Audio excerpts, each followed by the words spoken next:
Hi everyone, welcome back to our segment Ask the Dermatologist. My name is Pramila and we'll be discussing all things skin, nails and hair with the dermatologist from Singapore, Dr. Teo Wan Lin from TW Skin. Today we'll be talking about oil cleansers. So when I was having my breakout, I was thinking of changing my skincare regime into an oil cleansing method by making oils with almond oil or like castor oil and stuff like that. Contrary to popular belief, that's what I was told in my internet research that the oils that are built up in our skin, these oil cleansers are something that help to break them down when they are cleansing. How valid do you think this claim is? So the process that you're describing is actually known as emulsification. Yeah. So there's a process whereby something which either foams or like an oil, helps to grab all the dirt, the grime, the bacteria on a surface. Okay, it acts as a surfactant. And after that, you either clean it off with physical methods such as wiping it off or rinsing it off with water.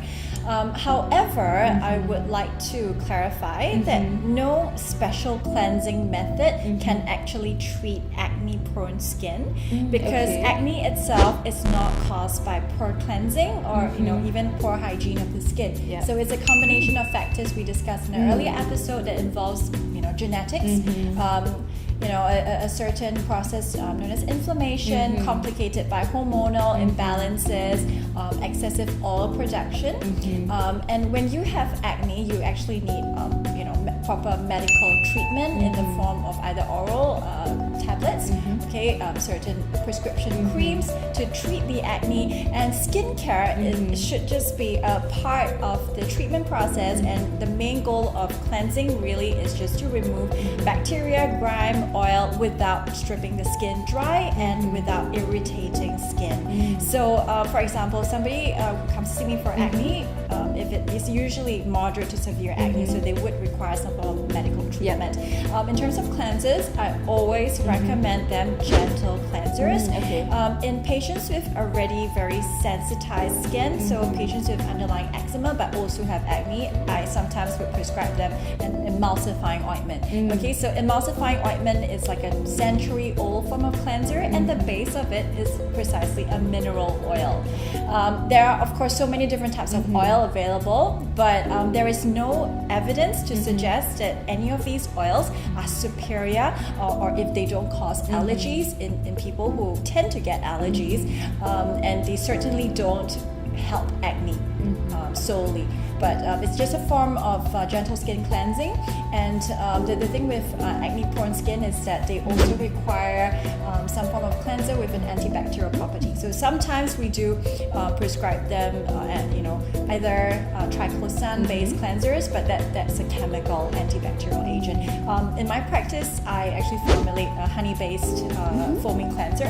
So honey, as you may know from your reading, is a natural antibacterial agent, and it is also a natural emulsifier. We've spoken about oils being emulsifiers.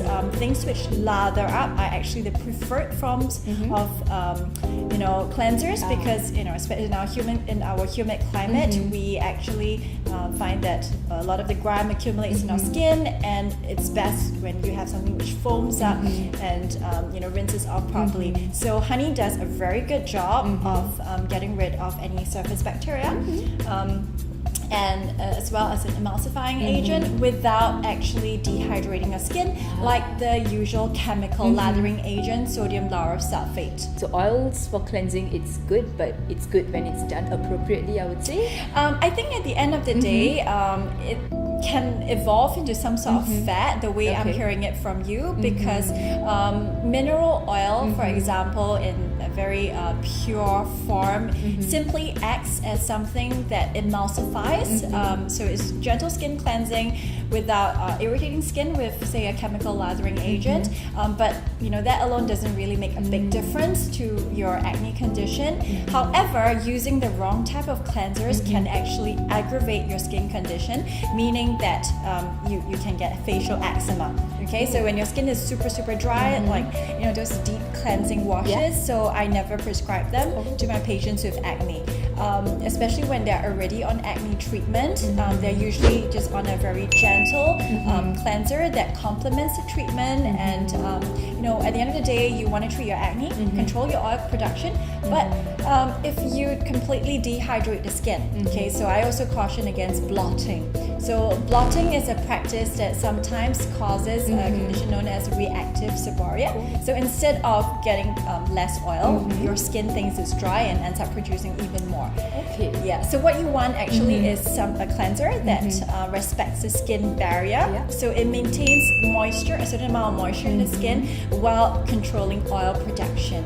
And at the same time, you should treat acne medically. Okay, so since we're on the topic of mineral oils, it is said that mineral oils moisturize our skin. You're saying that cleansers try to strip off the moisture.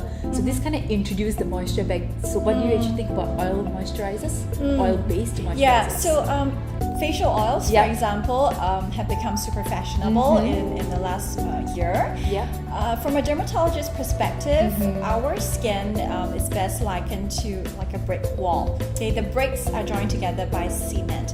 When you have dry skin, when you have dehydrated skin, what is really responsible for that is that this brick and cement brick wall model, the cement itself is deficient. The cement itself is not made up of any facial oil. It's not made of aloe vera. It's not made of coconut oil or almond oil. What's missing is something called ceramide, which is what we describe as a fatty lipid. So it's something which is naturally produced by your body, and it helps to maintain a protective barrier between your skin, your internal organs, as well as the external environment. So we would recommend in somebody with dry, sensitive skin a ceramide-based moisturizer, which is always a cream, okay, as opposed to like a frank oil. So the only oils we would use would be for cleansing, and they're basically compounded in an emulsifying formula, and it's also pretty good for removing makeup and very, very heavy debris without drying the skin, but not as a form of a moisturizer.